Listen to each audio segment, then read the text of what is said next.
Assalamualaikum dan salam sukan untuk semua. Bersama saya Otto Othman. Kita mulakan dengan kempen kelayakan Sukan Olimpik Paris 2024. Skuad hoki wanita negara mula dengan langkah kiri apabila mencatat kekalahan besar 0-7 kepada tuan rumah Sepanyol dalam aksi di Valencia. Pada aksi kumpulan B itu, skuad Malaysian Tigers berjaya bertahan dengan baik pada suku pertama perlawanan. Namun pasukan lawan memperoleh gol pertama pada minit ke-30. Menerusi jarangan padang Patricia Alvarez. Memasuki suku ketiga, Sepanyol menyumbat 2 gol lagi diledak Belen Iglesias dan Maria Lopez. Tuan rumah kemudian terus mendominasi dengan mencetak 4 lagi jaringan.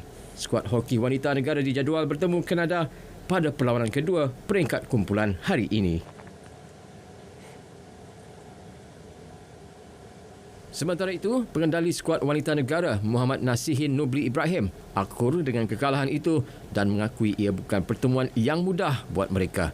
Ini kerana Sepanyol menghuni ranking yang jauh lebih tinggi. Yang bawa pasukan Spain adalah pasukan tuan rumah yang berada dalam papan terbaik dunia, dan untuk pemain-pemain ini yang kebanyakan pemain muda walaupun mereka telah punya pengalaman di Sukan Asia itu, untuk bertemu dengan pertama kali bertemu dengan pasukan Eropah yang dalam pasukan kedua, bukannya kerana mudah. Saya terpaksa berterima kasih kepada pemain yang telah memberikan persembahan yang baik terutama dalam kuarter yang pertama. Mengulas mengenai pertemuan dengan Kanada yang memiliki ranking hampir sama, Malaysian Tigers sasar memperbaiki persembahan dan tekad mencuri mata berharga buat negara. Sekurang-kurangnya 12 juta ringgit diperlukan oleh Konfederasi Hoki Malaysia MHC bagi mengharungi musim 2024. Presidennya Datuk Seri Samahan Kamal berkata peruntukan bagi menampung perbelanjaan dan melicinkan pengurusan persatuan. Jelas beliau, MHC akan berusaha lebih gigih untuk mendapatkan dana demi memastikan segala perancangan badan induk itu dapat berjalan lancar untuk tempoh setahun.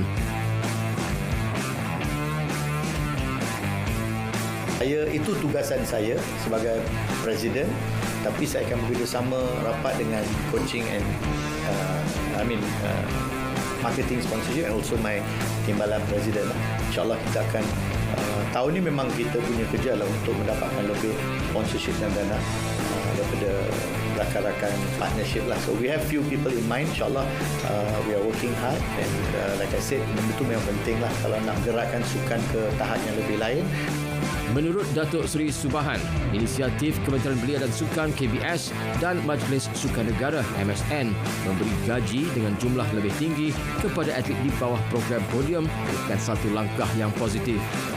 Khamis lalu, Menteri Belia dan Sukan Hannah Yeoh umum bayaran allowance bulanan atlet yang berada di bawah program podium tukar kepada gaji dan akan dinaikkan dengan minimum asas RM1,500 sebulan.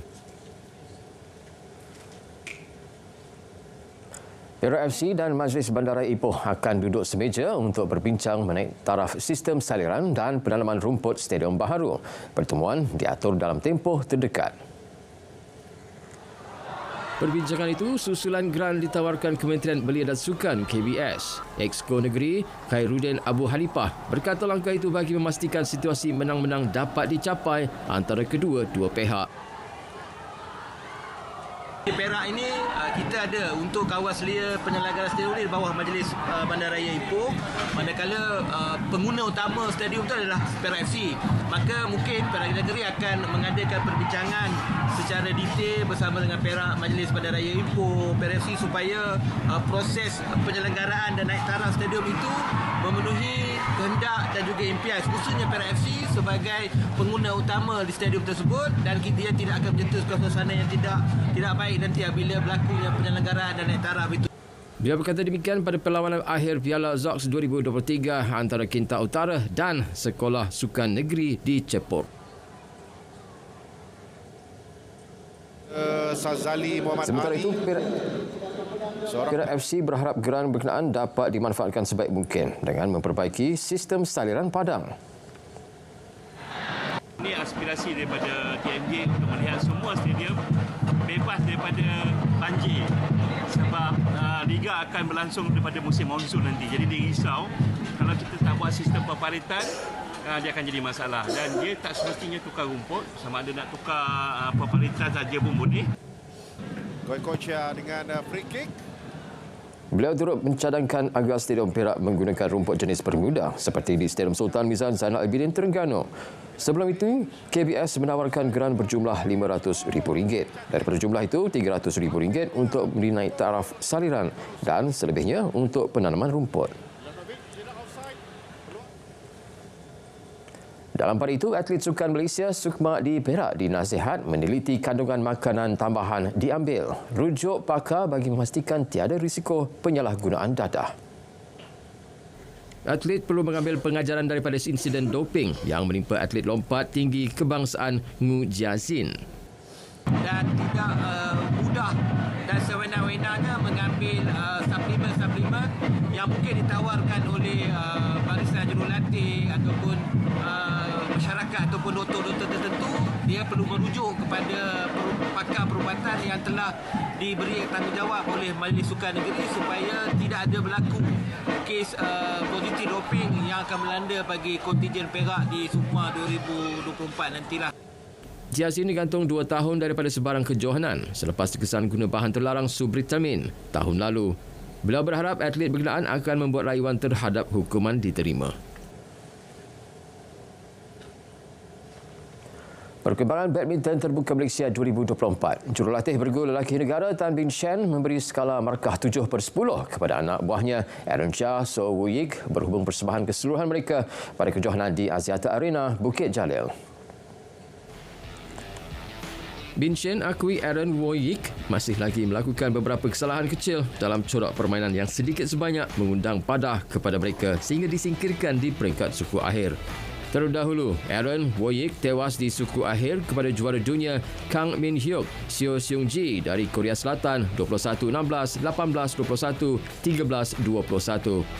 Dalam pertemuan suku akhir tersebut, Aaron Woo Yik menggembirakan penyokong Malaysia dengan kemenangan 21-16 dalam set pertama. Tetapi bergu nombor 3 dunia gagal mengekalkan momentum dan membolehkan lawannya memenangi set kedua dan memaksa kepada perlawanan penentuan. Walaupun memberikan tentangan sengit pada peringkat awal, Aaron Woo Yik gagal mengatasi kemarahan Min Hyuk Seung Ji untuk memastikan slot separuh akhir menjadi milik mereka.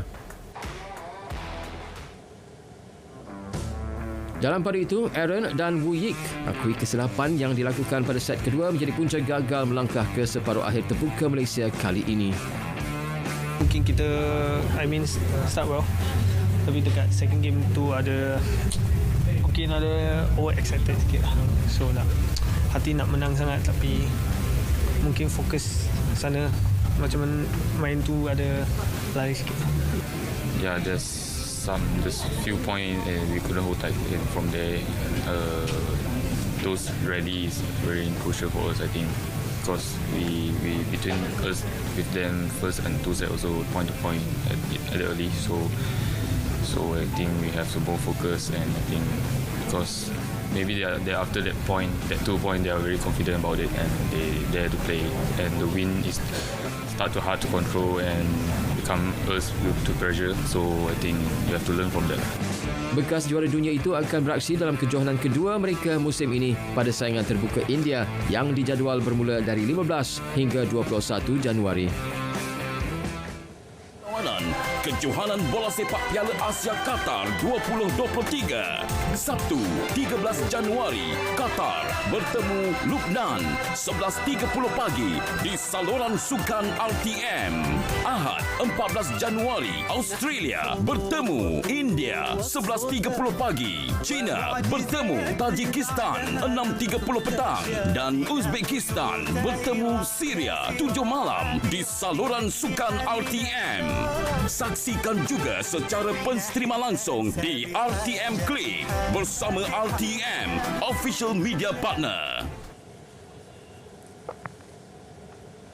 Sekian Stadium RTM. Dari sungai ke segara, Palestin pasti merdeka. Malaysia Medani, tekad perpaduan, penuhi harapan. Salam sukan untuk semua.